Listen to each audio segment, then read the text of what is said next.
que a muchos de los que están acá nos ha interesado desde hace muchos años, que es el tema de precedentes judiciales.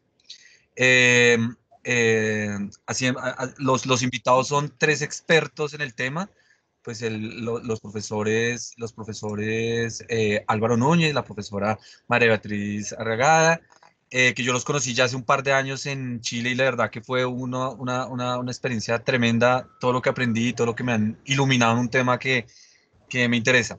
Y Juan Carlos Lancheros es un profesor de Derecho Constitucional, pero además es magistrado auxiliar en la Corte Constitucional. Y tiene la otra cuestión que yo trabajando con él, o sea, hace muchos años, fue que me despertó la curiosidad por los presentes judiciales. Él fue el culpable de esa curiosidad Lo porque induje. me indujo porque hace unos años él había desarrollado una metodología y estaba ya haciendo algunas pruebas de poder sistematizar precedentes pues, con bases de datos, inteligencia artificial. Entonces, desde hace mucho, desde esa época, empezamos a discutir esos temas. Y ahora le ha tocado vivir desde la otra parte. Antes era desde afuera de la corte viendo los problemas del precedente en la corte, ahora él es el causante de los problemas del precedente dentro de la corte. Entonces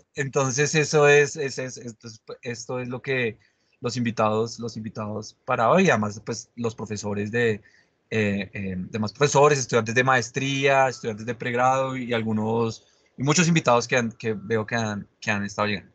Entonces le doy la palabra a Gabriela, que va a hacer una presentación de los invitados y empezamos. Muy buenas tardes para todos. Muchas gracias por estar aquí el día de hoy compartiendo con nosotros en esta presentación del libro Teoría y Práctica del Precedente Judicial. Como lo mencionaba el doctor Fabio Pulido, nos encontramos con tres grandes de la teoría y la práctica del precedente judicial, del derecho constitucional, como lo es la doctora María Beatriz Arriagada, el doctor Álvaro Núñez Vaquero y el doctor Juan Carlos Lancheros. Entonces, presentaré los perfiles de cada uno para ya después darles el paso y la palabra. La doctora María Beatriz Arriagada es doctora en Derecho de la Universidad de Chile y actualmente funge como profesora asociada e investigadora en la Facultad de Derecho de la Universidad Diego Portales. Asimismo, la doctora es directora del Departamento Teoría, Filosofía e Historia del Derecho. Desde 2016, la doctora ha sido miembro del directorio de la Sociedad Chilena de Filosofía Jurídica y Social. Desde el 2018 es miembro del comité científico de la revista italiana Analisi e Diritto y desde el 2020 es miembro del consejo editorial de la revista telemática de Filosofía del Derecho. La doctora ha sido profesora de posgrados en diversas universidades internacionales y además es autora de numerosas publicaciones en Chile y en el extranjero sobre teoría de las normas jurídicas, de los sistemas jurídicos y de los conceptos jurídicos, de las situaciones jurídicas subjetivas y de los derechos fundamentales. Bienvenida, doctora. El doctor Álvaro Núñez Vaquero es doctor en Filosofía del Derecho y Bioética Jurídica en la Universidad degli Studi de Roma. Es máster en Historia y Comparación de las Instituciones Políticas y Jurídicas de los países de la Europa Mediterránea de la misma universidad y asimismo es abogado de la Universidad Autónoma de Madrid. Actualmente, el doctor se desempeña como académico e investigador de la Facultad de Ciencias Jurídicas y Sociales de la Universidad Austral de Chile. Además, ha realizado diversas publicaciones consistentes en libros y artículos académicos, entre otros a nivel internacional y a nivel nacional. Asimismo, ha llevado a cabo diversos proyectos académicos y sociales. Sus áreas principales de investigación son el realismo jurídico, la teoría de la ciencia jurídica y la teoría de los precedentes. Bienvenido, doctor. Y finalmente presentamos al doctor Juan Carlos Lancheros, quien es graduado de estudios avanzados en el doctorado de Metodología, Fuentes e Instituciones Jurídicas de la Universidad de Alicante. Es máster en Derecho de los Negocios y Argumentación Jurídica. El doctor actualmente es magistrado auxiliar de la Corte Constitucional de Colombia, pero también se ha desempeñado en múltiples cargos en entidades estatales, como lo es el Ministerio del Interior, el Ministerio de Defensa, la Supersociedad, la Superintendencia de Industria y Comercio, la Contraloría General de la Nación, entre otras agencias del Estado. Asimismo, el doctor ha realizado numerosos proyectos y publicaciones entre libros, artículos e informes, y sus principales áreas de investigación son las ciencias sociales, el derecho comercial, el derecho de los contratos, de los seguros y la responsabilidad civil. Bienvenido, doctor Juan Carlos. Así pues, una vez presentados los perfiles de cada uno de los panelistas, le doy la palabra al profesor de la facultad, Pablo Rivas, para que empiece a plantear una serie de preguntas y nuestros invitados nos puedan contar cómo fue este proceso de edición del libro, por qué un libro sobre el precedente judicial y por qué sobre la teoría y práctica de este precedente. Bien, gracias Gaby y gracias a todos por estar aquí de nuevo. Entonces, bien, pues conversemos un ratico, que por ejemplo hecho de estos eventos. Entonces, pues la doctora María Beatriz pues nos pidió que ella pudiera hablar primero, entonces así se hará. Entonces, para los que están acá, entonces lo que acaban de llegar, está conectando, estamos haciendo la presentación, la difusión de un libro que se publicó este año, que se llama Teoría y Práctica del Precedente. Entonces, tiene 5 secciones, numerosos artículos y pues los editores son precisamente el doctor Álvaro y la doctora María Beatriz, pero además contamos con la fortuna de que la doctora María Beatriz y el doctor Álvaro también son autores de un capítulo del libro. Entonces, pues me gustaría empezar que la doctora María Beatriz nos puede contestar 2 preguntitas, que la primera es precisamente pues cómo fue el proceso de edición del libro, donde uno consigue tantos expertos en precedente, básicamente, y también que nos cuente un poco sobre su capítulo, sobre qué es las 2 caras del precedente vinculante. Entonces, ¿cuáles son esas 2 caras? Vale. Gracias, Pablo. Solamente una aclaración. Con Álvaro conversamos y la petición que hicimos fue exactamente al revés, es decir, que él interviniera primero por el tema que le tocaba, entonces tal vez hay una confusión, pero no tengo problema en responder tus preguntas. Quizás la primera pregunta sobre la edición y cómo encontrar los autores es más pertinente para Álvaro, pero obviamente yo puedo contarte un poco de qué se trata mi trabajo cuando tú me digas, dependiendo de cómo decidan. Entonces, creo que no se nos cruzó la información, pero no hay problema. Entonces, qué pena con usted. Entonces, no te preocupes, está igual. Qué pena. Entonces, doctor Álvaro, pues bienvenido también. Pues usted nos trae otro artículo que si son obligatorios los precedentes y la regla del precedente como normas constitutivas. Y pues cuéntenos un poco, pues parte de la dificultad de proponer, siempre que uno en filosofía del derecho propone que algo son normas constitutivas, entonces la siguiente pregunta es, bueno, entonces uno cómo obedece normas constitutivas, uno cómo sigue normas constitutivas. Entonces, si nos puede contar un poco de por qué usted concibe la regla del precedente como normas constitutivas y pues cómo esto es, cómo usted lo percibe como dentro de la teoría del precedente. A ver, ¿cómo obedece uno normas constitutivas? La pregunta, Pablo, en realidad, muchas gracias. Lo primero, muchas gracias al profesor Fabio Pulido por la invitación, a la Universidad de La Sabana por la organización, pero voy directamente al punto dado lo incisivo de la pregunta. Claro, la pregunta tiene más enjundia de lo que pareciera habitualmente, o lo que podría parecer a primera vista, porque gran parte de la teoría de las normas y especialmente de las normas constitutivas han dicho que, al menos desde un punto de vista semántico, no tiene mucho sentido decir que se pueden obedecer o desobedecer, cumplir o no cumplir con las normas constitutivas. Sin embargo, me parece que tanto las normas constitutivas como las normas prescriptivas tienen al menos un rasgo en común. Yo particularmente creo que la mejor definición o la mejor manera de trazar la distinción entre normas constitutivas y normas prescriptivas es considerando que las normas prescriptivas lo que hacen es reconducir o conectar un supuesto de hecho con un operador normativo, un operador deóntico, prohibido, permitido, obligatorio, facultativo. Mientras que las normas constitutivas lo que harían serían conectar un caso genérico con otro caso genérico.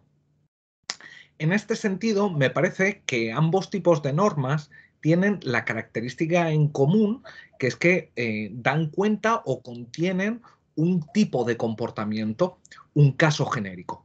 Un caso genérico o un antecedente. Digamos que, si bien desde un cierto punto de vista no podemos decir que se pueden cumplir las normas constitutivas del mismo modo que las normas prescriptivas, yo puedo decir, sin pérdida de significado o sin un exceso de significado, decir que yo puedo llevar o no a cabo el comportamiento previsto en el antecedente de una norma constitutiva. Me parece que no hay demasiado problema en decir esto. Claro, ¿cuál fue la razón por la que, o cuál es la razón por la que yo considero que es mejor presentarlo en términos de normas constitutivas y no en términos de normas prescriptivas? Como bien saben muchas de las personas que están aquí hoy, ha habido una gran discusión, una ya demasiado larga discusión acerca del grado de obligatoriedad, vinculatoriedad de los precedentes. Y a mí me parecía útil intentar presentar la cuestión desde otro punto de vista, tratando de demostrar que no se trata tanto de un problema de obligatoriedad o de vinculatoriedad, si por obligatoriedad estamos entendiendo la presencia de una norma que nos diga este comportamiento es obligatorio. Porque claro, pese a lo que ha dicho el bueno de Fabio Pulido por escrito y ha insistido respecto de la centralidad de las sanciones por el no seguimiento de precedentes, me parece que el caso colombiano, que es en el que más se centra Fabio, es ligeramente excepcional. Ustedes tienen varios casos de condena por prevaricato, hay varias sentencias de la Corte Suprema de ustedes, también alguna sanción de carácter administrativo por no seguimiento de precedentes, pero esto en el derecho comparado es más o menos excepcional.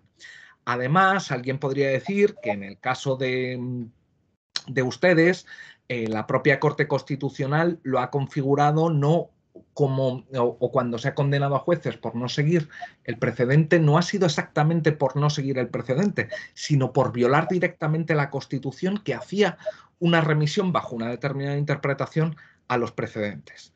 Es que además el tipo del prevaricato requiere no simplemente que no se sigan los precedentes, sino que requiere de un tipo subjetivo o bien, o sea, de un elemento subjetivo o bien de un elemento objetivo muy, muy fuerte, como es el grave desconocimiento del derecho. Además, si se fijan en la sentencia famosa, perdonen si soy muy osado y estoy hablando de lo que dice su propia Corte Suprema, la Corte Suprema colombiana, el caso más famoso en este sentido es un caso en el que no hay identidad de partes, pero estamos cerca. Una de las partes sí era, ¿cómo decir?, parte del anterior proceso en el que se había dictado el precedente. Claro, a mí me parece que lo más frecuente no es que se sancione a jueces, no es que se sancione a los órganos. Repito, excepciones hay. Lo más frecuente es que se considere inválida en el sentido de bien nula, bien anulable, la decisión del órgano que no sigue o que sigue el precedente cuando tienes precedentes de relevancia, comillas, prohibida. Y claro, para poder dar cuenta de esto, podíamos en el sentido de que también ha sido un proceso en el que hemos ido pensando de la mano la profesora Arriagada y yo. Porque recuerdo ya hace unos cuantos años, y la profesora Flavia Carbonell, que nos acompaña también hoy, se acordará, que en un seminario celebrado en Santiago, discutiendo con el profesor Juan Ruiz Manero, en una ocasión nos empezó a hablar de validez deóntica. Y yo me acuerdo que varios de nosotros, entre ellos la profesora Regada y yo, saltamos casi a coro diciendo, bueno, esto es un perro con 3 patas, 2 colas y 2 cabezas. Nos resultaba demasiado raro. Nos suponía tratar o tener que renunciar a una distinción que desde Hart nos resulta extremadamente útil para entender el funcionamiento de los ordenamientos jurídicos. Lo dice el propio Hart en el concepto de derecho. Las sanciones no están relacionadas con normas secundarias, y él está pensando sobre todo en normas dentro de las secundarias, en las de adjudicación cuando piensa este. De este modo me parecía que había que dar marcha atrás y decir, bueno, es que a lo mejor no es un tema de obligatoriedad, es un tema de competencia. Miren, hace relativamente poco ha habido un estudioso estadounidense, Richard Reh, que ha publicado un artículo no sobre la obligatoriedad de los precedentes, sino que proponía ver la regla del stare decisis ya no tanto como una norma prescriptiva, imperativa, de obligación, que decía, esto está bien para algunas cosas. Dice, pero lo voy a presentar como un permiso que nos sirve para dos cosas, como un escudo frente, son sus metáforas, no las mías, como un escudo frente a posibles anulaciones por parte de otras decisiones jurisdiccionales por seguir el precedente. Claro, si yo me amparo en un precedente, me protejo con un precedente, bueno, el precedente funciona como escudo para que no anulen mi decisión, pero también como una posibilidad, en el sentido de que el precedente nos servía, nos sirve para marcar posibilidades jurídicas. Pero claro, bien visto, los permisos, al menos en la teoría tradicional de las normas permisivas, no sirven exactamente para esto, sirven para otras cosas. Estas funciones pareciera que se las hemos atribuido tradicionalmente a las normas de competencia, las normas constitutivas si quieren, aunque se podría discutir si exactamente constitutivas, o sea, si ampliamente constitutivas o solo las normas de competencia. Sobre esto, si quieren, podemos discutir más adelante, pero diría yo que la idea era fundamentalmente esta.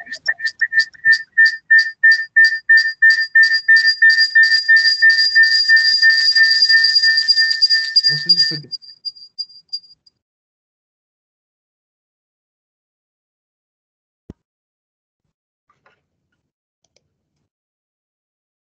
Tenemos un dispositivo que está haciendo eco.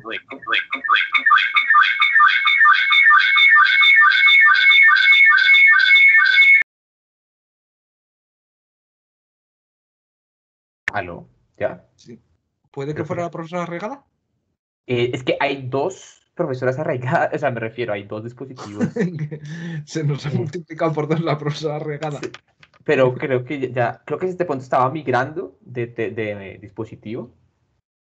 Puede ser. Entonces, pero se nos desconectó ahora, entonces ya no tenemos, teníamos dos y ahora no tenemos ninguna. No sé si le habrá pasado algo.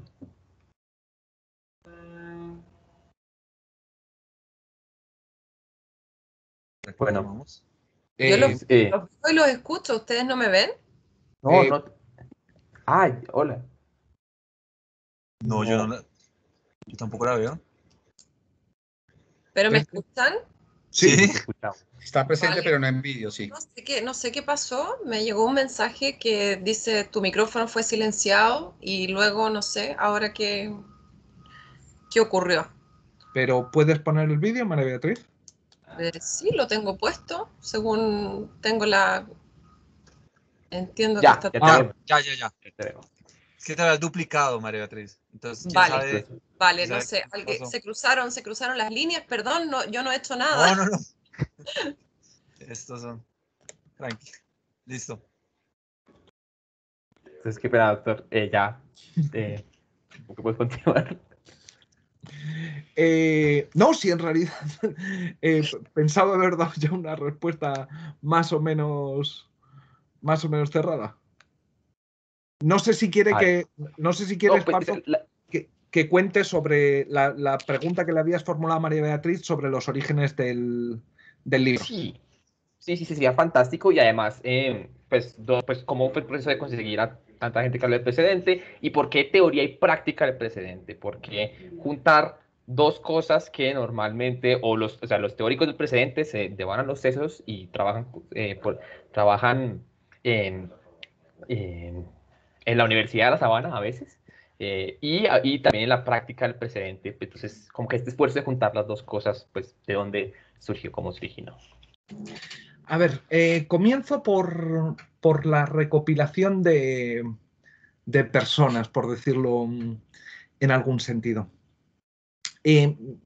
Miren, respecto de las personas, la verdad es que se produjo una suerte de collage en el sentido de que hubo varias personas que yo pretendía directamente invitar, en el sentido de que, bueno, por diferentes razones, en el caso del profesor Pulido Ortiz fue a través de el profesor Andrei Cristan, que me indicó tiempo atrás su obra, su libro, Jueces y Reglas. Lo conseguí, me gustó mucho y dije, sin duda es alguien con quien hay que contar. Otros casos, bueno, el profesor Alberto Garay, directamente un día después de uno de los seminarios cordobeses, no, antes de un seminario cordobés en La Falda, bueno, fui a darme una vuelta por las librerías cerca de la facultad de Obispo Trejo y directamente me encontré un gran libro, o el que considero todavía hoy un gran libro, como es el de Alberto Garay, acerca de la jurisprudencia de la Corte Suprema argentina. Pero en otros casos hubo gente que directamente se quiso sumar directamente. Por ejemplo, el profesor Vergara Blanco o el profesor Eugenio Sarrabairús, que me escribieron directamente mostrándome su interés en participar directamente.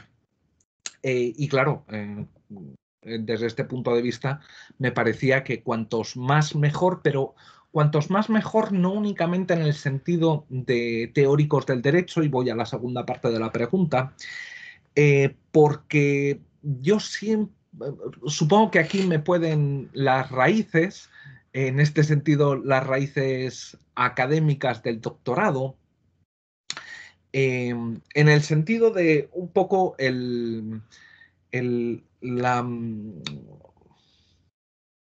los orígenes de la escuela genovesa. Si alguien tiene, o si tenemos que poner nombre y apellidos a los orígenes del lugar donde yo me doctoré, la Università degli Studi di Génova, aquel es Giovanni Tarello, claramente. Y Tarello era alguien que se tomaba muy, muy, muy en serio a la propia dogmática jurídica, hasta el punto de que uno de sus libros más conocidos, Teoria e Ideologia del Diritto Sindacale, italiano, es todavía hoy un referente dentro de los laboralistas de muchísimos lugares. Y en este sentido, a mí me parece que es no importante, fundamental saber qué es lo que están pensando los dogmáticos. Teníamos procesalistas, constitucionalistas, administrativistas, penalistas, y no sé si me estoy dejando a alguien. Sobre los precedentes. ¿Por qué? Porque además de tener una visión más inmediata de cómo están fallando las cortes, de qué es lo que está sucediendo, cuáles son los precedentes que realmente se están dictando, además me parece, o tal y como concibo yo la teoría del derecho, es una disciplina en cierto sentido supletoria.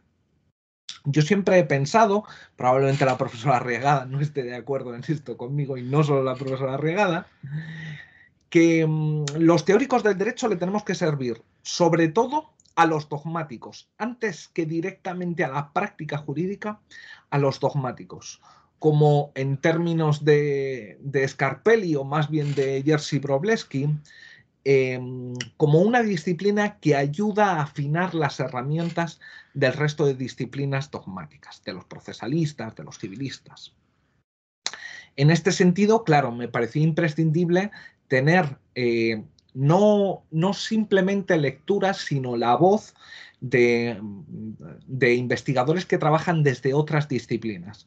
Para nosotros, por ejemplo, fue muy importante, para nosotros en el sentido de que en la última mesa la compartimos la profesora Arriagada y yo.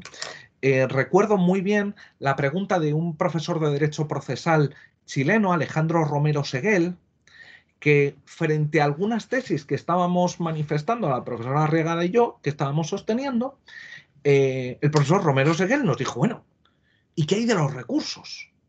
Claro, para nosotros esto es clave, o al menos para mí esto es clave, porque claro, pretender reducir precedentes a recursos me parece que es un error. Y bueno, podría quedarme subirme a lo alto de una montaña y gritar, no tienen nada que ver precedentes con recursos, no es que no tengan nada que ver, pero son dos cuestiones conceptualmente diferentes, pero me parece mucho más útil ver qué es lo que me responde el profesor Romero Seguel cuando le digo, no, mira, es que no es solo una cuestión de recursividad, porque si no, por ejemplo, no podemos explicar los autoprecedentes de los órganos de última instancia. Si yo hago colapsar precedente con recurso, me quedo sin poder decir que la Corte Constitucional está vinculada por sus propios precedentes. Y ahí tenemos una pérdida de algo. Sin embargo, a mí, el profesor Romero Seguel me puede decir, ojo, que no te estás dando cuenta de que entre las posibles consecuencias que puede tener el no seguimiento de precedentes no es únicamente la nulidad o la invalidez, sino que puede ser también el hecho de que se abra la legitimación activa para presentar un tipo de recurso a las partes. Esto no se me había pasado por la cabeza. Y este diálogo me parece súper importante. O, por ejemplo, en uno de los capítulos, yo soy el único que que resulto lo suficientemente latero o pesado para escribir en 2 capítulos. El otro capítulo lo escribo con un penalista de mi facultad, con el profesor José Ángel Fernández Cruz, acerca de la jurisprudencia del Tribunal Constitucional chileno. Y claro, yo no me habría dado cuenta de ciertas cosas como ya no tanto los cambios de jurisprudencia del propio Tribunal Constitucional, sino del hecho de que el propio Tribunal Constitucional no es que se separe, es que ignora completamente sus decisiones previas, simplemente es que ni las menciona. Incluso con votos concurrentes que le dicen, oiga usted, acuérdese de lo que decidimos la semana pasada. Bueno, a mí esto me parece un tema muy interesante que si no hubiese sido a través de alguien que me obliga a meterme en cuestiones más de derecho positivo, pues no habría visto. Y claro, me parece que es una sinergia que funciona muy, muy bien, muy, muy bien. Tratar de juntar a procesalistas, constitucionalistas. Las posibilidades de desencuentro están servidas, claro está, las posibilidades de incomprensión están no garantizadas, pero vamos, van a ser fáciles. Pero claro, también de alimentación mutua, esto sin ninguna duda. Bien, pues muchísimas gracias, profesor Núñez. Entonces, para recordar, entonces estamos aquí hablando del libro de Teoría y Práctica del Precedente. Es el libro que editaron el profesor Núñez y la profesora Arriagada. Por si las dudas, entonces aquí en el chat les voy a dejar un link para el libro, por si quieren consultarlo. Está ya disponible. Se lo pueden dar del Día del Padre, que ya es este domingo, entonces es un excelente regalo del Día del Padre para todos, para ese papá que es un teórico del derecho, o también que practica el precedente, como nos lo hizo remarcar el doctor Núñez. Pero bien, entonces vamos ya a movernos un poco. Entonces, ya qué pena pues, por el orden y el desorden, pero entonces ya, doctora Arriagada, si ya me permite entonces hablar un poco del trabajo que usted ya tuvo dentro del proceso de edición, como también dentro del libro, como lo que usted escribió. Entonces, si nos quiere contar un poco por qué usted estamos hablando y por qué usted quiere hablar de las dos caras de la vinculatoriedad del precedente, que es del precedente vinculante, perdón, que es el título de su capítulo, cuáles son estas dos caras y pues cómo se están relacionando. Y pues, por supuesto, también cómo está respondiendo usted también a el capítulo del doctor Núñez. Entonces, muchísimas gracias. Vale, voy a tratar de organizar una respuesta para tus preguntas Mira, primero me gustaría como complementar un poco lo que se ha dicho, lo que ha dicho Álvaro sobre, bueno, sobre por qué teoría y práctica del precedente, para también explicar un poco cómo se inscribe mi contribución en el proyecto de este libro y en el proyecto más amplio, que es un proyecto de investigación que ha desarrollado Álvaro Núñez sobre, bueno, el título del proyecto es Hacia una teoría del stare decisis, ¿verdad? Entonces, a mí siempre me pareció que el proyecto de Álvaro era extremadamente ambicioso, y de hecho él me puso el apelativo de contrainvestigadora en vez de coinvestigadora, porque bueno, me he dedicado todos estos años a decirle que no, que no, que no, que no, un montón de cosas, a tratar de cortarle las alas, pero a pesar de eso, cuando conversamos con Álvaro al inicio, cuando el proyecto estaba formulándose, a mí me parecía que Álvaro tenía una muy buena idea, que era justamente que el stare decisis resultaba mejor explicado si lo pensábamos como, siempre que lo pensásemos como una norma constitutiva. Esta sí que me parecía una idea muy prometedora. Tal vez mi expectativa era menos ambiciosa que la de Álvaro. Sigo creyendo que las herramientas que tenemos no son suficientes para dar cuenta del complejo fenómeno que suele llamarse precedente. Entonces, en ese contexto yo me uní a este proyecto y creo que el libro es un producto de ese proyecto iniciado por Álvaro desde esa perspectiva como muy ambiciosa, hasta cándida, diría yo. Y me parece que aquí toca mencionar un poco por qué es tan importante esta conversación entre, por una parte, los teóricos del derecho y, por otra parte, lo que podríamos llamar los especialistas del derecho, ¿vale? Incluyendo dentro de los especialistas, por supuesto, a los juristas, lo que Álvaro llamó recién dogmático. Estoy de acuerdo con que la función principal de la teoría del derecho tiene que ver con el trabajo dogmático, y también los jueces. Y entonces, claro, me parece que el contexto para explicar la importancia de este libro y cómo está perfilado es pensar un poco, ir un poco hacia atrás y pensar en la práctica filosófica desde un punto de vista más general, entendida como un metadiscurso acerca del discurso de especialistas, digamos, especialistas en las ciencias causales o normativas, y así entendida la práctica filosófica lo que hace es tematizar estos discursos con dos importantes objetivos. Primero, contribuir a depurarlos de sus defectos, imprecisiones, confusiones, contradicciones, y por otra parte, explicitar, sacar a la luz estos conceptos y métodos que están presupuestos en estos discursos especialistas. Esto en términos generales de la filosofía analítica. Entonces, claro, desde la perspectiva de este primer objetivo, como de depuración o de mejorar terminológicamente el discurso especialista, la filosofía suele presentarse peyorativamente como un parásito, ¿verdad?, del discurso científico. ¿Por qué? Porque a diferencia de ese discurso no contribuiría directamente al progreso del conocimiento de la realidad que interesa. Aunque, por ejemplo, tiene la importante función de reformular preguntas que el discurso científico ha formulado deficientemente y que por lo mismo no ha podido responder.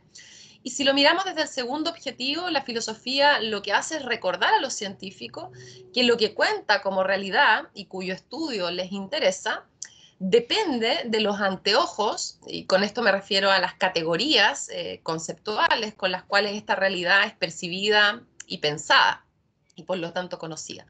Entonces, claro, que un teórico del derecho o un grupo de teóricos del derecho le preocupe la cuestión del precedente tiene que ver con esto, es decir, con que la filosofía analítica de la ciencia del derecho es también un metadiscurso que tematiza los discursos de los especialistas del derecho, los abogados, los juristas, los jueces, con estos mismos objetivos que acabo de señalar.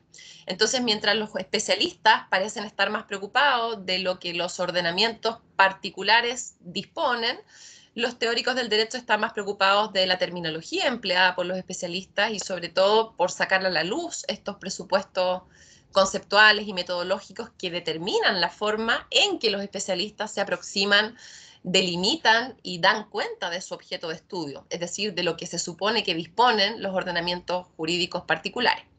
Y para esto, a mí me parece que hay dos opciones claras. O el especialista del derecho que tiene sensibilidad filosófica se toma el tiempo necesario para tomar distancia de lo que hace y se pone a filosofar, o el teórico del derecho se mete al barro. Esta es una expresión muy chilena, no sé si se usa entre ustedes, pero meterse al barro.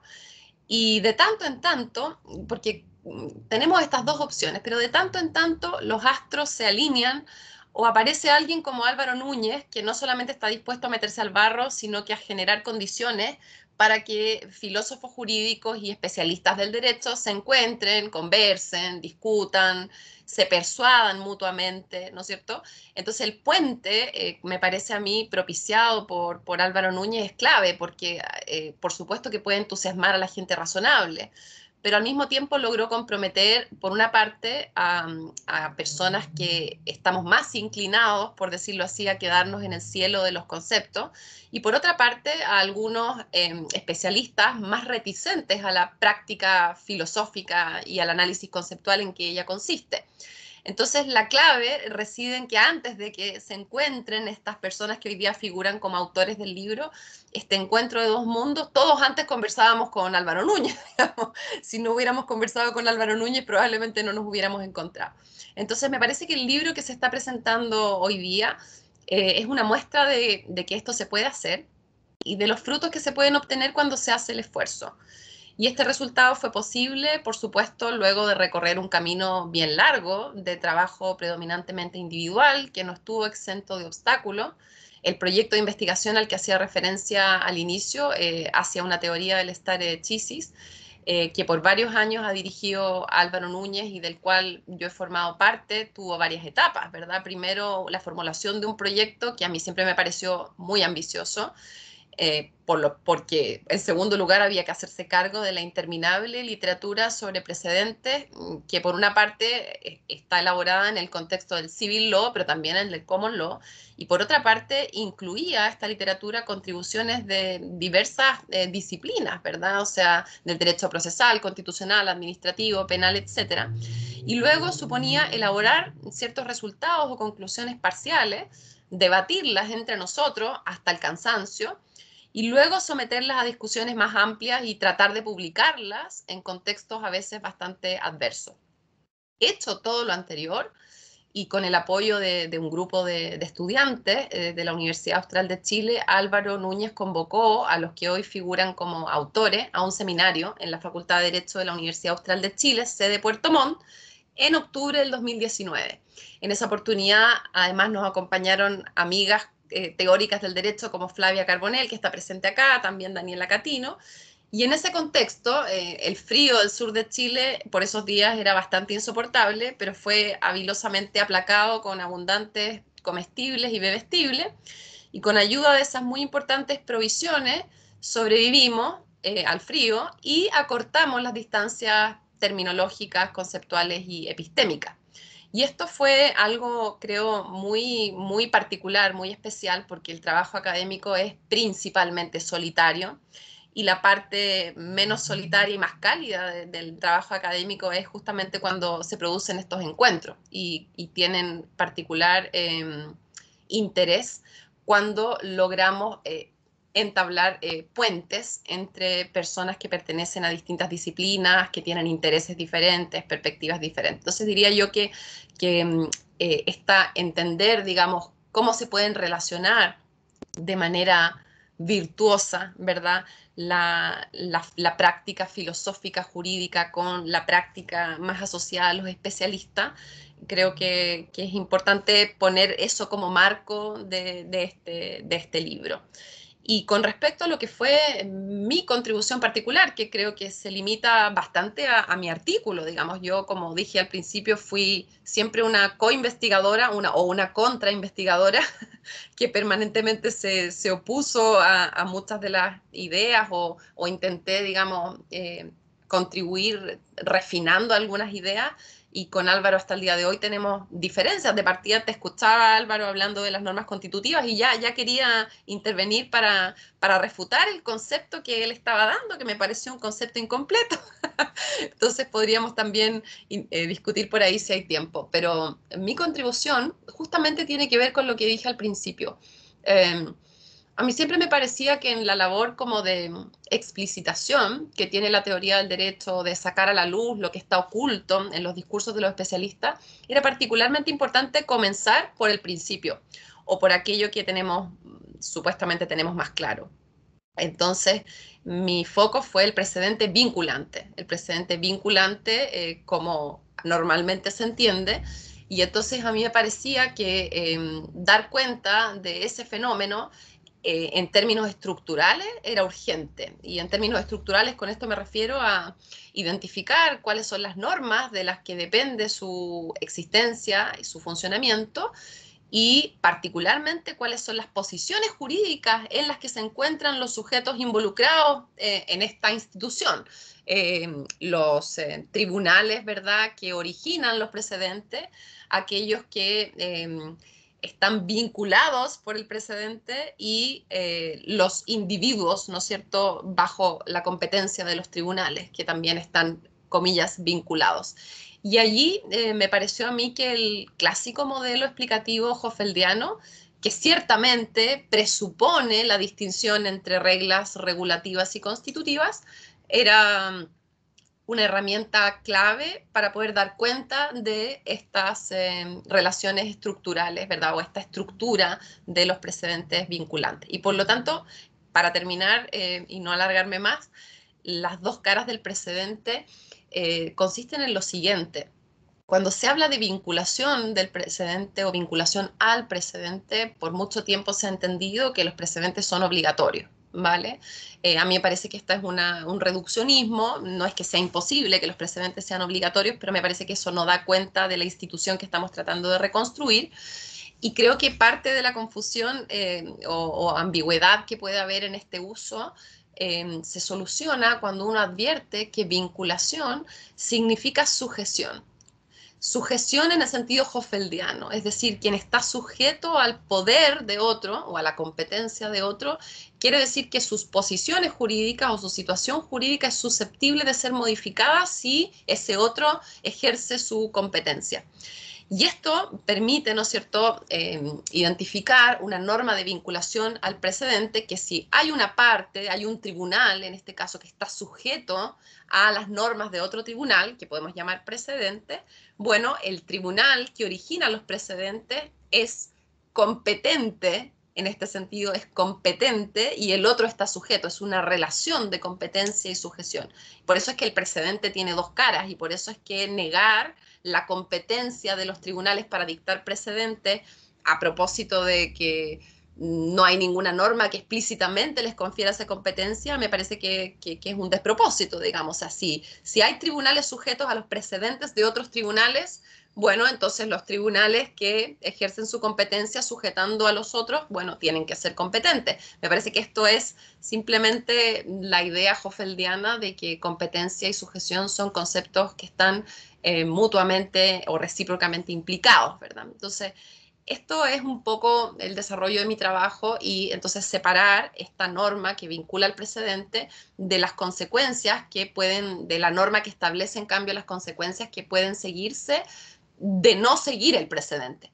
Y estas consecuencias pueden ser sanciones o pueden ser la invalidez de la sentencia judicial que no sigue el precedente. Pero me parece que la figura de la sujeción y su correlativo, que es la competencia, es central para poder explicar cómo funciona la parte más importante, que son los precedentes vinculantes. Y creo que avanzando en eso podemos avanzar hacia todo lo demás. Eso por el momento, diría yo. Perfecto, entonces pues hasta ahora lo que vemos es como una diferencia aquí entre entender el precedente como también como sujeción, pero también tenemos esta perspectiva como de norma constitutiva, pero vamos a movernos un poco geográficamente también, vamos a irnos un poco a Colombia. Y vamos a irnos adentro de la Corte Constitucional porque pues también el doctor Juan Carlos, que también pues muy generosamente aceptó nuestra invitación, pues nos va a hablar de un poco de su perspectiva de cómo se crean los precedentes y cómo se siguen al interior de la Corte, que es un problema que ya venía como anunciando el doctor Núñez, que era, bueno, en la misma corte diciendo, oye, pero la semana pasada dijimos otra cosa, entonces esto en la práctica también cómo se está viendo. Entonces, pues doctor Lancheros, pues muchísimas gracias por aceptar la invitación. Primero que todo, muchísimas gracias a ustedes por la invitación.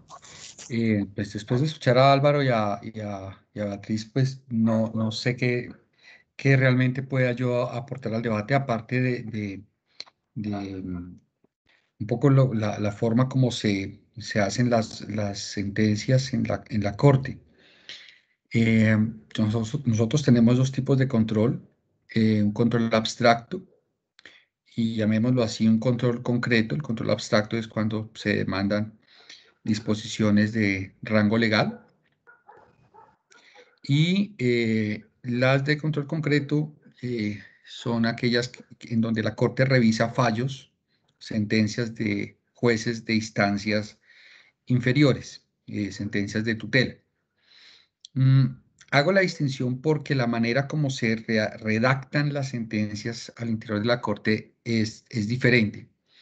Y una de las cosas que a mí me ha llamado la atención es para quién construye la Corte sus sentencias. Digamos, porque en el imaginario tenemos que la Corte las construye para los ciudadanos, pero lo que yo he percibido por dentro es que la Corte, o más bien quienes redacten las sentencias, las redactan para convencer a los demás magistrados de apoyar su posición. Y escriben lo que tengan que escribir para que eso sea así. Durante la discusión pueden estar en favor o en contra, y eso puede hacer que algunas sentencias que se citan como precedente cambien o varíen, pero la verdad, en lo que yo he visto, no es tan común. Y eso tiene que ver más bien es con el uso del precedente. El uso del precedente es muy variado, no es muy consistente.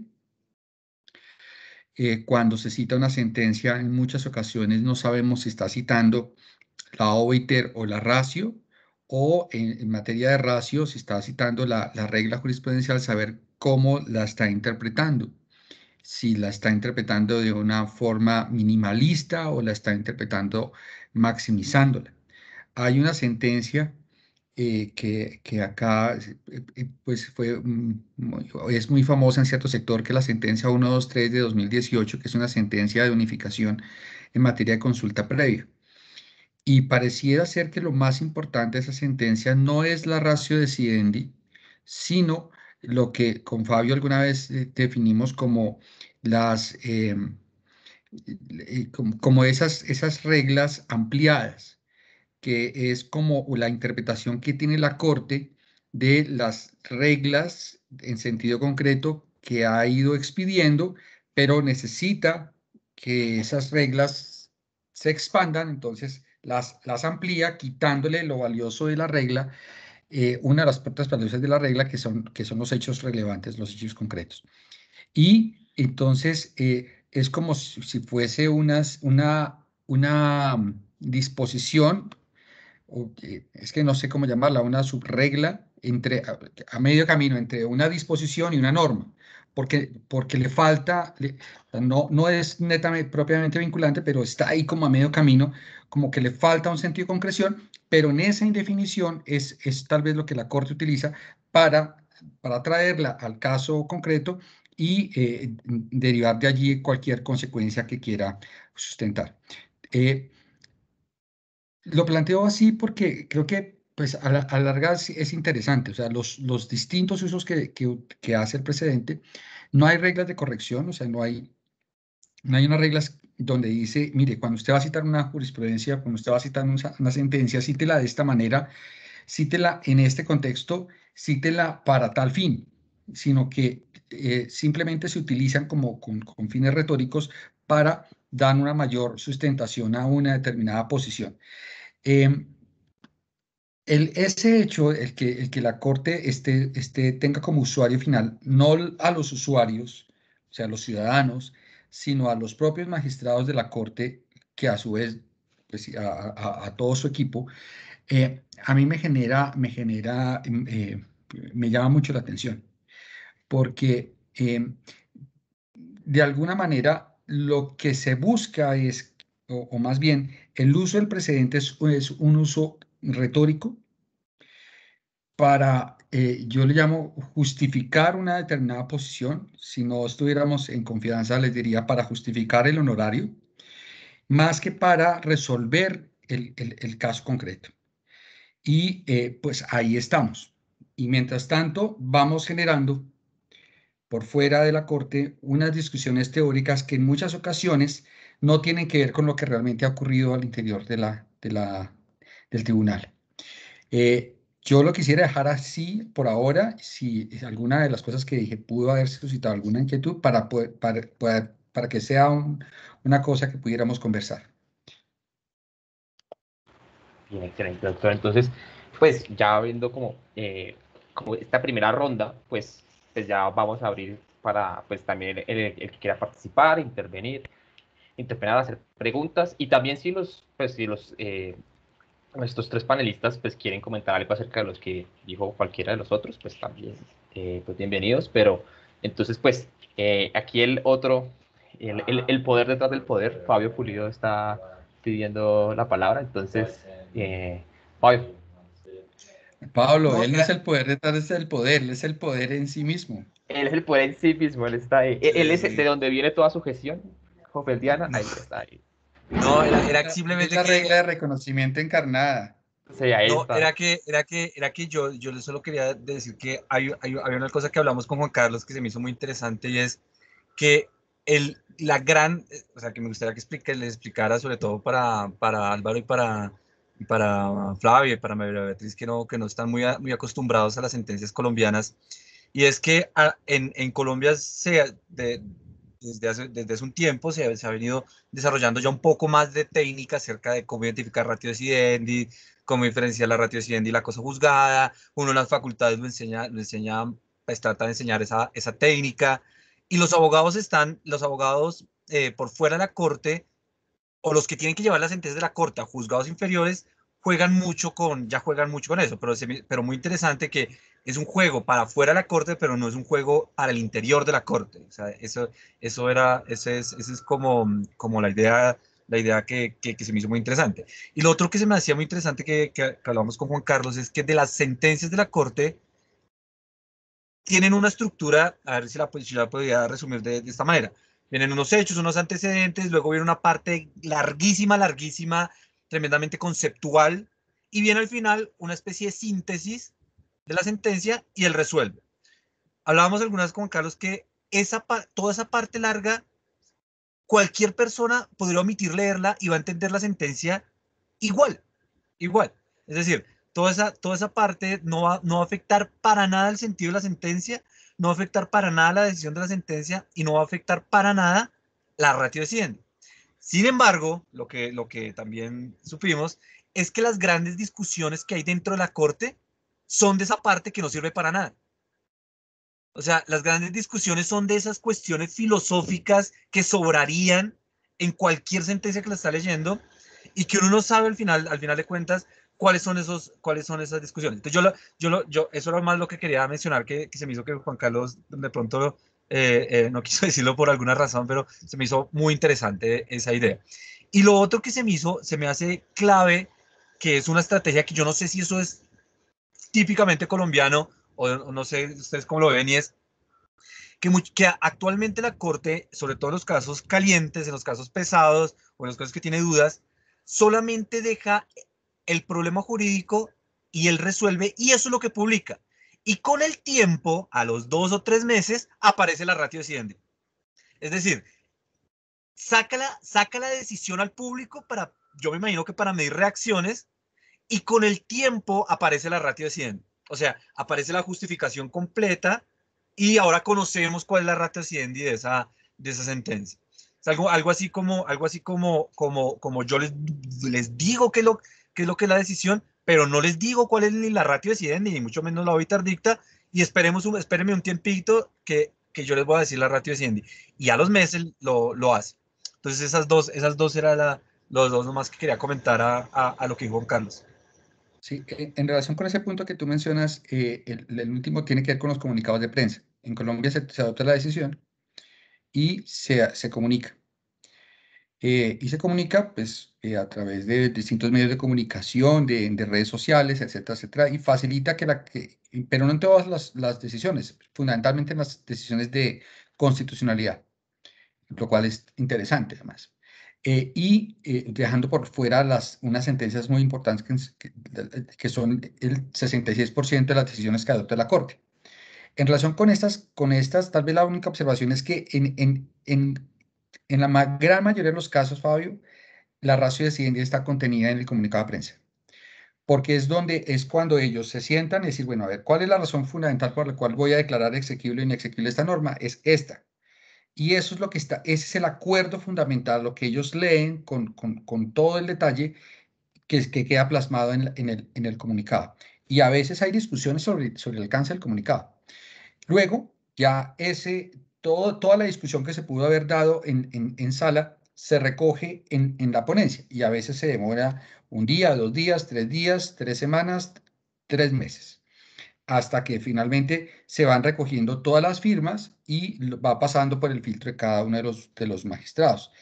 Hay casos muy complejos, hay otros casos no tan difíciles, pero muchas de las discusiones, más que sobre la parte resolutiva, después de la discusión, es sobre la parte emotiva. Y ahí es donde yo creo que estamos, como Corte, creo que se pueden hacer cosas diferentes ahí.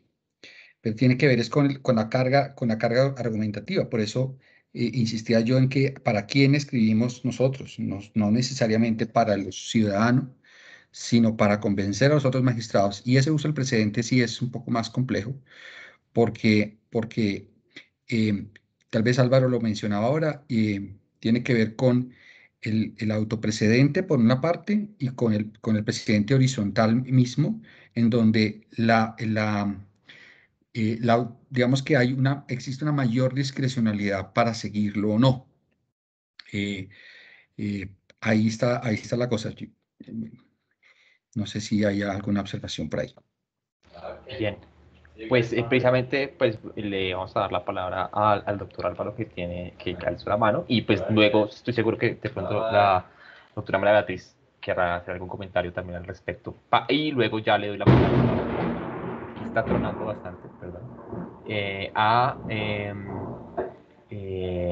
Tatiana que levantó y bajó la mano y a Carlos que levantó y bajó la mano, pero no sé si sigan con la pregunta. Entonces, doctor.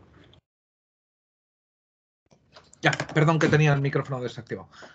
Bogotá, como siempre, con su buen clima característico. A ver, es que me interesa muchísimo lo que ha dicho Juan Carlos, porque es una cosa que se está produciendo en varios países, que se puede llamar de muchas maneras. Sumulización, maximización, hay múltiples maneras, que son formas más o menos reconocidas, más o menos institucionalizadas y dotadas de diferente valor normativo, pero que constituyen identificaciones de carácter autoritativo de la ratio decidendi. En este sentido, claro, yo probablemente, dado, como comentaba Fabio, la enorme longitud de las sentencias colombianas, acabo de abrir la 123, que tiene la escalofriante cifra de 204 notas a pie de página, que da bastante susto. Yo sinceramente no me había percatado tanto de que los fundamentos, o, ¿cómo decir?, la relevancia de la parte final de las decisiones judiciales. Me había fijado más, por el contrario, en la parte inicial, donde hay unos enunciados muy sintéticos, pero en los que parece indicarse, así como muy certeramente, al menos sobre qué se está pronunciando la Corte. Yo en este sentido tengo francamente curiosidad en dos sentidos. La primera es si, bien sea esta parte, estos enunciados iniciales, bien este enunciado final al que hacía referencia en primer lugar Fabio, ¿son redactados por los jueces al momento de redactar la sentencia? ¿O es algo que se hace en un momento posterior por parte de otros sujetos? Porque claro, si de lo que estamos hablando es que esto es considerada la ratio, claro, el hecho de que venga elaborado por los propios jueces o por otras personas de manera posterior, sé que, por ejemplo, en su Corte Suprema hay ciertas oficinas que se dedican a identificación de rationes de accidendi, pero esto significa que no son los propios magistrados de la Corte quienes lo hacen, sino personas que no necesariamente estaban en sala para la discusión de la decisión, por un lado. Y por el otro, si se les reconoce, aunque sea, ¿cómo decir?, consuetudinariamente, un cierto valor a este resumen final. Si, ¿cómo decir? Sí, más allá de que, por supuesto, también estas últimas partes hay que interpretarlas porque son textos, pero me pregunto, o sea, ¿se puede llegar y decir, no, la Corte se equivocó y esa que indicó que era su ratio en realidad no es su ratio? Sí. Porque claro, esto me llama mucho la atención. Te resumo brevemente. Lo que haya, depende en qué momento hayas abierto la sentencia. Ya, evidentemente, esa sentencia que has abierto, si abriste la página de la Corte Constitucional, ya tiene un trabajo previo de relatoría. O sea, y esa primera parte que tú ves, que son unos pequeños resumencitos, unos extractos de la propia sentencia, son extractos de relatoría. ¿Para qué se utilizan esos extractos? Si te das cuenta, eso tiene unos resaltados en la primera parte como una especie de epígrafes, que son los que se utilizan para catalogar o indexar las sentencias en la base de datos de la propia Corte. Dependiendo cómo busques, y a eso hay distintas técnicas para ubicarlas, podemos lograr que ese identificador o restrictor de la información aparezca, y eso es lo que me ayuda a ubicarlo. Me sirve como precedente en sentido amplio, es decir, como un precedente conceptual o pues, una obiter, pero no me da cuenta de si es un precedente en sentido estricto, si es una regla jurídica o no, porque pues, evidentemente no me está haciendo alusión sobre el caso. Pero ¿qué es lo que ha ocurrido? Y ahí es donde esa lectura realista que suelen hacer en tu casa pues, es muy útil. Y es que en la práctica los abogados y muchos jueces, cuando citan la jurisprudencia, no se toman el trabajo de leer la sentencia, sino hacen un copy-paste de esos apartes iniciales. Y ha sido una discusión bastante importante aquí en la Corte porque pues, eso tenía sentido antes, cuando no existía tecnología de la información, poder catalogar las sentencias, saber de qué van, pero hoy cualquier sistema de información, Google, por no ir más lejos, te puede ubicar cualquier sentencia que hable sobre cualquier tema, en el caso de la Corte Constitucional. Entonces, sí da una lectura, genera bastante confusión, y eso permite que el uso del precedente no sea un uso técnico, sino que sea un uso me refiero a uso técnico, es que sea una regla estricta, sino es un uso con sentido retórico. Y claro, al final tú encuentras lo que tú quieras encontrar si eres capaz de buscar con suficiente paciencia. Y si tú quieres que la Corte diga algo, pues lo vas a encontrar en alguna parte. A veces resumidito o a veces en el texto de la sentencia. Pero efectivamente ese trabajo de relatoría, digamos, ha sido cuestionado. La relatoría hace otras cosas supremamente interesantes y cada vez está mejorando más, pero ese tema ha sido muy complejo de administrar y sí ha generado una distorsión sobre la forma como se leen las sentencias, porque además fíjate, tú que estás afuera dirás, esto que está aquí es como lo más importante. Y resulta que hay muchas cosas que son mucho más importantes que las que están extraídas ahí. Además, eso que se supone que es el resumen, si te das cuenta, no sé cuánto te habrá salido, son 6 u 8 páginas solamente que se supone que son el resumen de esas 213 y resulta que ni siquiera son el resumen, no es la ratio de 100 de esa sentencia. Muchísimas gracias. Bien, no sé si la doctora María Beatriz quiere comentar al respecto de esto que hemos estado hablando acá, o de cualquier cosa. Bueno. Entonces, pues, Carlos acaba de volver a bajar la mano, pero creo que esta vez sí tiene una pregunta. Entonces, Carlos, pues bienvenido, por favor. Hola, hola, muy buenas tardes a todos los panelistas, doctor Álvaro, a la doctora María Beatriz, al doctor Juan Carlos, al doctor Fabio Pulido. Mi pregunta va dirigida al doctor Juan Carlos. Doctor, es que la sentencia, quiero referirme un poco a lo que dijo el doctor Álvaro hace un momento, y es la extensión sobre todo de la sentencia de tutela. Por ejemplo, la sentencia SU 355 del 2019, el comunicado de prensa tiene 10 páginas y la sentencia en sí tiene 98. Entonces, usted que está dentro de la corte, doctor, ¿por qué? Bueno, uno acepta en la sentencia de constitucionalidad que sean extensas porque se requiere una carga argumentativa bastante, ah, digámoslo así, una buena carga argumentativa, por decirlo así, para sustentar un fallo si es inexequible parcialmente, inexequible totalmente, etcétera. Entonces, doctor, ¿por qué la sentencia de la Corte, sobre todo en tutela? Porque, por ejemplo, doctor Álvaro, usted me corregirá, la sentencia del Tribunal Constitucional Español, yo he visto sentencias donde está la ratio, 30 páginas y se entiende muy bien, se explicita muy bien, y uno ve una sentencia de constitucionalidad de la Corte Constitucional de acá, 120, 130 páginas. Entonces, doctor, ¿usted cuál cree que es la razón mediante la cual las sentencias de la Corte Constitucional son tan extensas y si, digamos, se ha tratado de mejorar este asunto? Y uno ve, por ejemplo, no es por comparar, doctor, sentencia del Consejo de Estado de 30, 40 páginas, donde también hacen una buena exposición de hechos, antecedentes, la ratio, etcétera, y son buenas sentencias. Gracias, doctor, y gracias a los panelistas por tan buena exposición. Gracias. Gracias, Carlos. La única observación que tengo a tu pregunta es que le estás diciendo doctor al único que no es doctor acá.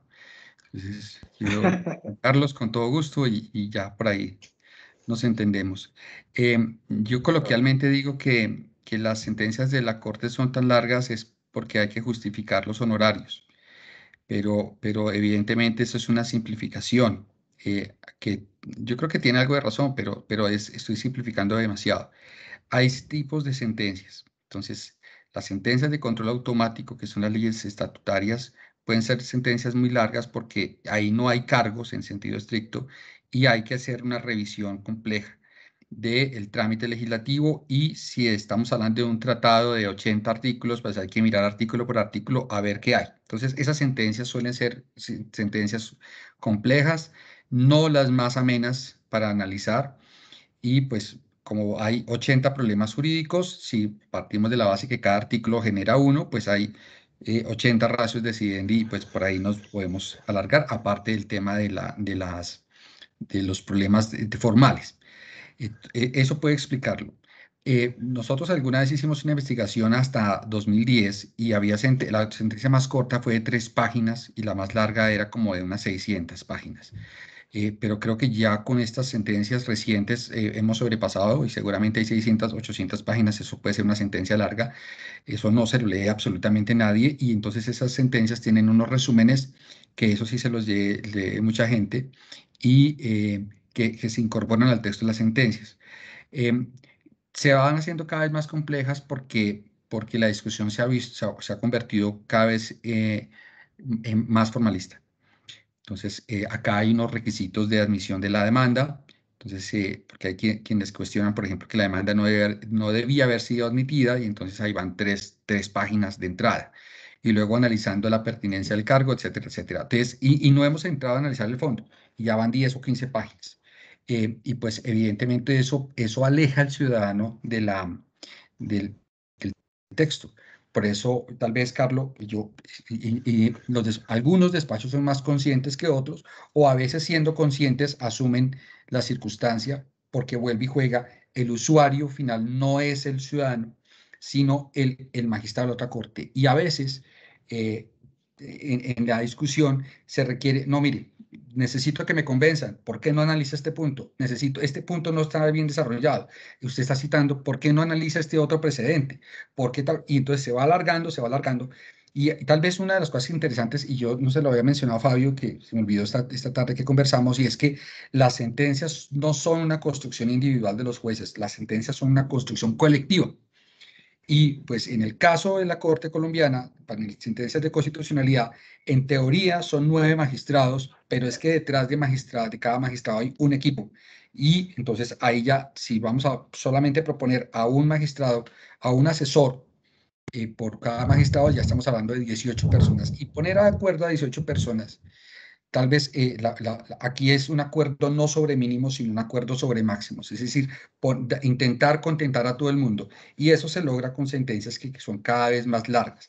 Esa es una aproximación metodológica de fondo, y que cuando algún magistrado quiere romper, quiere salirse del molde, quiere buscar sentencias más cortas, quiere buscar una metodología, ellos dicen, no, yo no me siento cómodo con esto no es la forma como hemos desarrollado la cosa, tenemos temas muy importantes, entonces el método dejémoslo para más adelante, a ver si de pronto lo podemos resolver. Pero no son discusiones que sean siempre, digamos, creo que hay como otras circunstancias que le han impedido a la Corte llegar a otro tipo de acuerdos. Y pues la verdad, yo sí creo que ha imperado, o sea, se ha ido apoderando de la Corte una cierta tendencia formalista que ha hecho que la extensión de la sentencia sea muy larga. Y eso afecta la claridad y obviamente la interpretación del precedente. Ahí está la cosa. Bien, Gracias, doctor. Perdón, Juan Carlos. Gracias, Juan Carlos. Muy amable.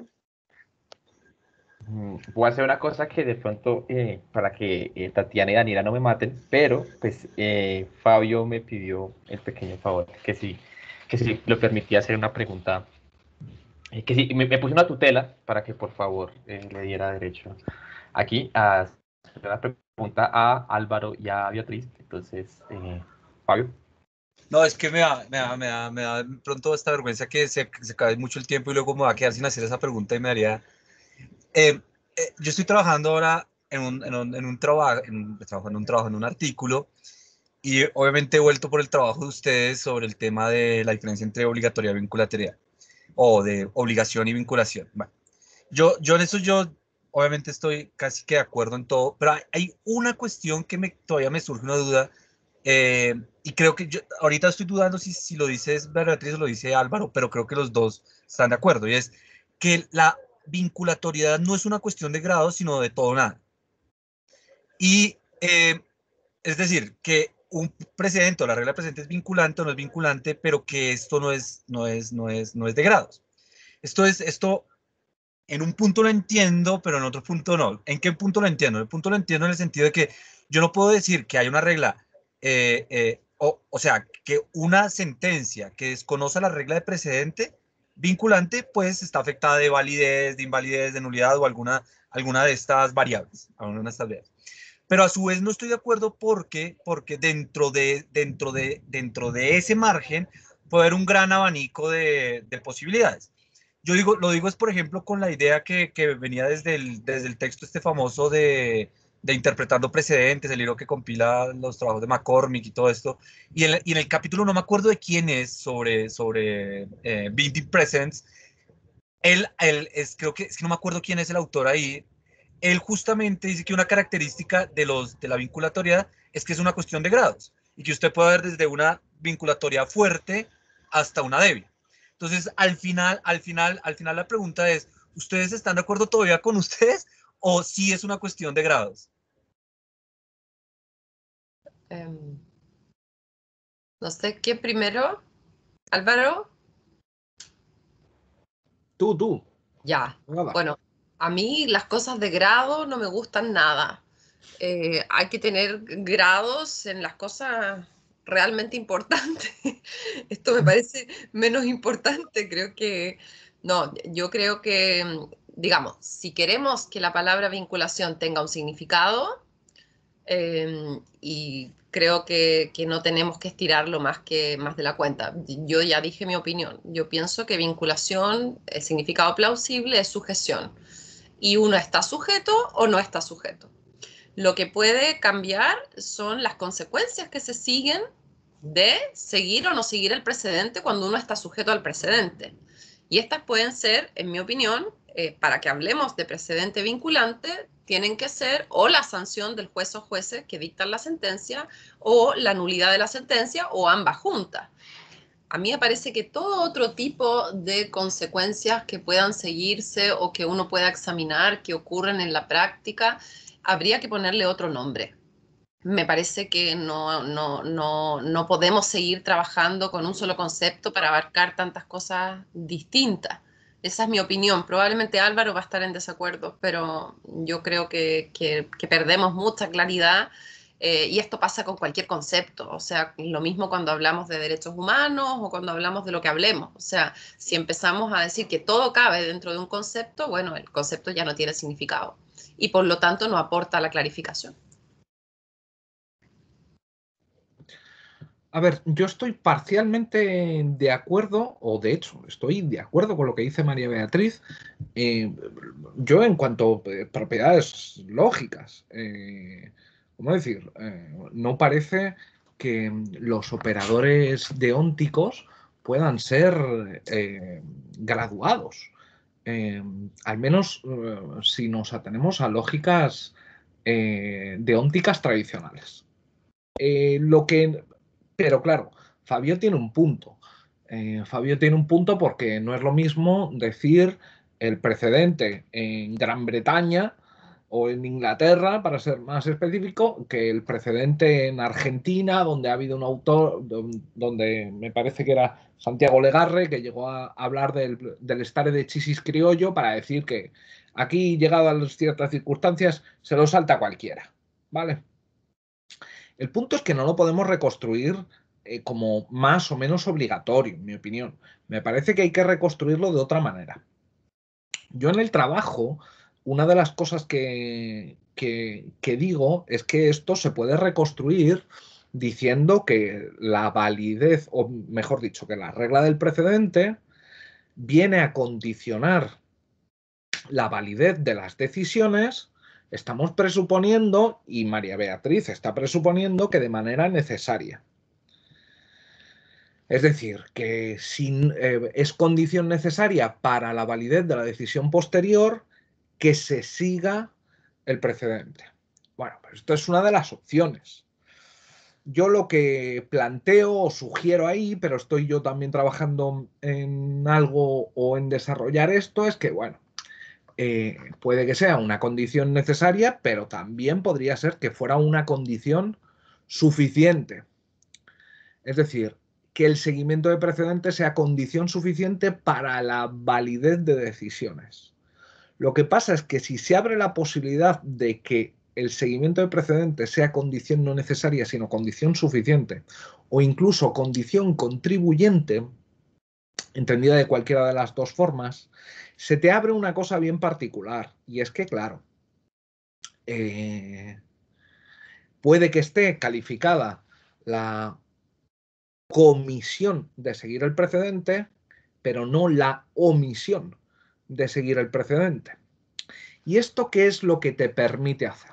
Te permite hacer o te permite dar cuenta de aquellos ordenamientos en los que el seguimiento de precedentes tiene aparejada o acarreada alguna consecuencia normativa. Un poco lo que decía Re me sirve como escudo por el hecho de yo justificar con base en lo que ha dicho el Tribunal Constitucional, hace que mi decisión sea válida o que esté garantizada la validez de mi decisión por el hecho de decidir de manera conforme al Tribunal Constitucional, pero que el no seguimiento no traiga aparejada ninguna consecuencia normativa. No, no, no, no. No, porque, oye, pero que estás hablando de una, como si fuera una solución minimal al turrón y bullying, o sea, regula la acción pero no la omisión. De partida ya eso tiene un montón de problemas, pero segundo, Álvaro, tú mismo subrepticiamente cambias el término. Dejas de hablar de precedente vinculante y te pusiste a hablar de precedente, porque claramente ya no es vinculante. De que, este es el punto. La pregunta de Fabio era si creemos que la vinculatoriedad, ¿no es cierto?, es de grados. Entonces, bueno, si ya te pones a hablar de precedentes y bajo ese paraguas incluyes cualquier cosa que no es vinculatoriedad, ya te cambiaste de tema. Porque el punto, ¿qué significa? Que bueno, entonces mi sentencia está mejor justificada, me van a felicitar, me van a aplaudir. Ya, pero eso no es ninguna consecuencia relevante para hablar de vinculatoriedad. No, Entonces, pero yo tengo un ejemplo. Yo creo tener un ejemplo. Creo tener un ejemplo. Un ejemplo es, obviamente aquí es la doctrina, porque no es así como funciona, pero la idea o el concepto. La idea es la idea que la Corte acá habló sobre o ha definido sobre doctrina probable, que ya no es la misma doctrina probable de la vieja, sino es otra cosa. Y lo que dice es lo siguiente, dice, mire, un juez está vinculado a la doctrina probable en el siguiente sentido, que si la cita, pero se aparta, su sentencia es válida. Pero si no la cita, pues entonces es inválida. Entonces yo diría, esto es un caso de precedente vinculante, sin duda, pero no es lo mismo que, por ejemplo, que a mí me dijeran, esto es la ratio decidiendo un precedente, y si usted lo tiene que citar y seguir, y no se puede apartar. Vale. Entonces ahí hay una diferencia. Esa diferencia, yo no sé si llamarla diferencia de grados, ahí hay una diferencia en algo. La diferencia está en la conducta referida por la norma. La conducta referida por la norma es distinta, porque comportarse de acuerdo con el precedente o seguir el precedente puede ser muchas cosas. Puede ser citarlo, puede ser decidir lo mismo que se decidió. Esto es algo que por supuesto se puede abrir, pero esto no tiene que ver con el grado de vinculatoriedad, tiene que ver con el comportamiento regulado por la norma del precedente. Entonces volveríamos a un tema que alguna vez discutíamos. Entonces lo que cambia no es el grado de vinculatoriedad, sino el grado de autoridad. No, el antecedente de la norma. ¿Cuál es el comportamiento regulado? ¿Cuál es el comportamiento regulado? De todos modos... Álvaro, ni siquiera es la acción calificada normativamente. O sea, ni siquiera es el caso, sino que es la acción regulada normativamente. Pero no creen que es la autoridad, porque lo que estoy diciendo... Si seguimos el esquema de una norma común y corriente, cualquiera, Fabio, sea constitutiva o sea regulativa, tú tienes un caso genérico, una condición, y al lado derecho tienes la consecuencia, ¿verdad? Y la consecuencia es la calificación normativa de una acción. Sí, no, eso no hay duda. Si tienes la calificación normativa de una acción, como por ejemplo competente, incompetente, obligatorio, prohibido, permitido, el punto está en cuál es la acción o la omisión que está calificada normativamente. No el antecedente, ni siquiera es el caso genérico. No sé, porque acá, fíjate que yo lo estaría pensando también en otro sentido. En otro sentido es, si yo tengo el precedente X y el precedente X me dice, sígame. Bueno, sígame puede ser de muchas maneras. Pero entonces sígame, pero con exclusión de cualquier otra razón. Su autoridad mayor, así usted me dice, sígame en el sentido de que me tiene que citar, pero tiene todo este abanico de opciones para no seguirme. Vale. Me está diciendo, sígame, pero no soy excluyente, no soy una razón de primer orden. Entonces sí hay una diferencia de autoridad. Pero si esa diferencia se traduce en validez o invalidez, no tienes necesidad de reconducirlo a la autoridad. Si ya me dejaste de hablar de validez, entonces ya nos cambiamos de tema nuevamente, ya no estamos hablando de vinculatoriedad. Fabio, depende también de qué tipo de reglas que se haya creado en el precedente, porque, digamos, como Beatriz lo menciona, si es una regla muy específica, muy clara, ¿vale? Pues ahí no habría problema. Pero a veces lo que ocurre es que las reglas que se crean no son reglas tan claras o el juez intérprete la amplía el espectro y entonces ahí ya comienza a jugar con ella. Entonces, de hecho, lo que yo iba a preguntar justo cuando comenzaron a hablar mis compañeros de es de qué precedente estamos hablando y de si estamos hablando de reglas o estamos hablando de otra cosa. Y a veces nuestros precedentes regla se convierten en precedentes disposición y entonces son tan etéreas, y creo que tenemos aquí ejemplos grandísimos de conceptos jurídicos indeterminados que se incorporan dentro de las reglas que permiten que la gente pueda jugar con ellos y seguirlos o ir generando nuevas variantes o subreglas de ese precedente. Yo no estoy seguro de cuál estemos hablando. Yo creo que dependiendo del nivel de concreción de la regla, la autoridad del mismo precedente puede ir variando. Si es muy concreta, es una regla mucho más sólida. Si es una regla mucho más ampliada, pues el peso de esa regla seguramente es inferior.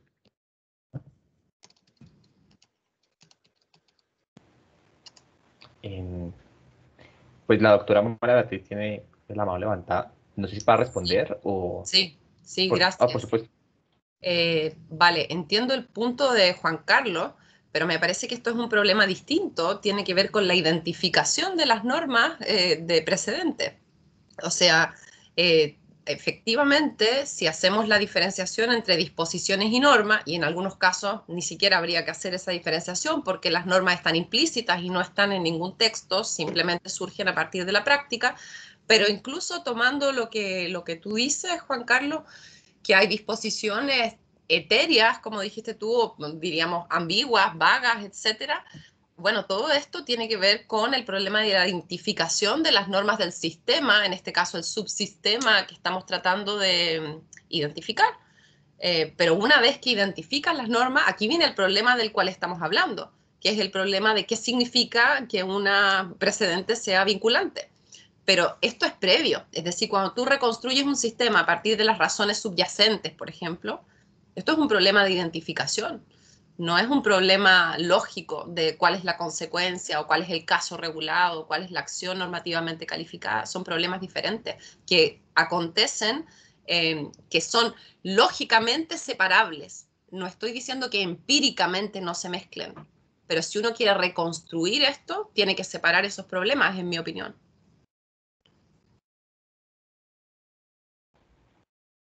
Bien. Álvaro, el doctor Álvaro va a responder o tiene la mano levantada desde antes y la dejo ahí. ¿Yo? Sí, tiene la mano levantada. Entonces. Bueno, es que quería responder un par de cosas que ha dicho María Beatriz, o matizarlas por lo menos, que estaba diciendo que me he cambiado de tema, hablar de otras, de precedentes que no son vinculantes. A ver, para un segundo, porque en las reconstrucciones estándar sobre la graduación de obligatoriedad de los precedentes, y en este sentido el último capítulo del libro de Summers y McCormick es muy representativo, en el que te hablan de obligatoriedad meramente persuasiva. Ahí, claro, si entendemos por vinculatoriedad, obligatoriedad, lo que estás entendiendo tú, ahí no hay obligatoriedad ni vinculatoriedad ni nada que se le parezca. Yo estaba tratando de dar cuenta de también esa parte de la literatura que entiende obligatoriedad de una manera, de esta manera. Lo que pasa es que quería romper también una lanza en favor de Juan Carlos. Y es que, si bien estoy completamente de acuerdo en que una cosa son los problemas de identificación del derecho y otra cosa es si sea obligatorio o no obligatorio, yo ahí estoy con María Beatriz. Juan Carlos, son dos cuestiones diferentes, pero Juan Carlos sí tiene un punto. Y no es tanto que nos encontremos frente a una regla vaga, que podría ser el caso, es decir, que la ratio sea una ratio, o sea, una regla claramente, pero sea una regla vaga, o que contenga un concepto jurídico indeterminado. Pero no es que quepa la posibilidad, es que también podría ser que lo que nos encontremos como ratio decidendi ya en un momento post-interpretación a interpretación ya realizada, es que nos encontremos con un principio jurídico. Y pongo un ejemplo. antes de que fuera recogida por la Convención Internacional de Derechos de los Niños, Niñas y Adolescentes, en el siglo XIX, un tribunal estadounidense recogió por primera vez el principio de interés superior del menor. Aquí me parece que no tenemos exactamente un problema de identificación o de interpretación respecto de qué es interés superior del menor, porque claro, desde luego lo que vamos a tener es que no vamos a saber en cada uno de los casos en concreto cuál es el interés superior del menor, pero todos estamos más o menos de acuerdo que sea lo mejor para el niño, niña o adolescente. En este sentido, claro, lo que tenemos es una norma extremadamente vaga, o alguien podría llegar incluso a decir de condicional abierto, en términos, en los términos que lo formularon Atienza y Ruiz Maneo. Y en este sentido, yo no diría que pierde fuerza. Lo que diría es que el hecho de que aquel sea aplicable o no es una cuestión que debe ser o que solo puede ser especificada por parte del órgano que tiene que seguir el precedente, que tiene entre comillas. En este sentido, claro, es que estamos acostumbrados a pensar, o mejor dicho, algunos hemos venido pensando la ratio de decidendi como una norma que más o menos como una regla que se va a aplicar así subsuntivamente sin demasiado problema. Pero claro, también te puedes encontrar con que sea un principio como el de interés superior del menor.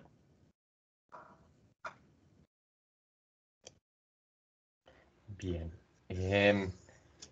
Pues tenemos aquí unos comentarios en el chat. Hay otra discusión. Lo bueno de esto es cuando se calienta la discusión, entonces hay una discusión de los que hablan, otra por el chat. Entonces, pues les invitamos a tener también esta en cuenta. Pero, pues, lamentablemente se nos acabó el tiempo ya. De hecho, estamos sobre el tiempo. Entonces, pues, les quería agradecer una vez más por participar, por aceptar la invitación. Espero que esto haya servido para ventilar varias ideas, para que sea la casa de unas ideas nuevas, y pues los invitamos aquí participando de estos foros. Recuerden que pues el libro ya lo pueden encontrar, ya está publicado. Muchísimas gracias entonces al doctor Núñez, a la doctora Arriagada, y pues al doctor Juan Carlos, y pues al doctor Fabio y al departamento. Bueno, muchas gracias, Álvaro, Ahí. Juan Carlos, María Beatriz, Flavia, todos de verdad muy, muy amables. Muchísimas gracias. Un gusto, muchas gracias. Gracias por la invitación. Muchísimas gracias. Muchísimo gusto. También muchas gracias a Juan Sebastián Puentes, que estuvo tan pendiente de la coordinación de todo esto, y a Gabriela González, que nos tuvo que dejar hace 5 minuticos, pero pues también estuvo muy pendiente de todo. Entonces, Bueno, que esté muy bien, y un saludo muy especial para todos. gracias. Gracias. Muchas gracias. Abrazos. Chao, chao.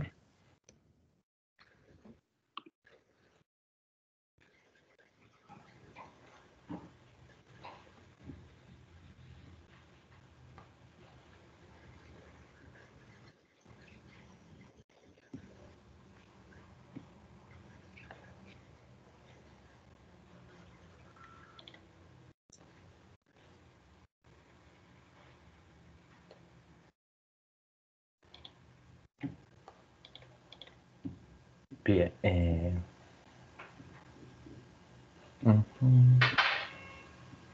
Tata, tienes el micrófono apagado.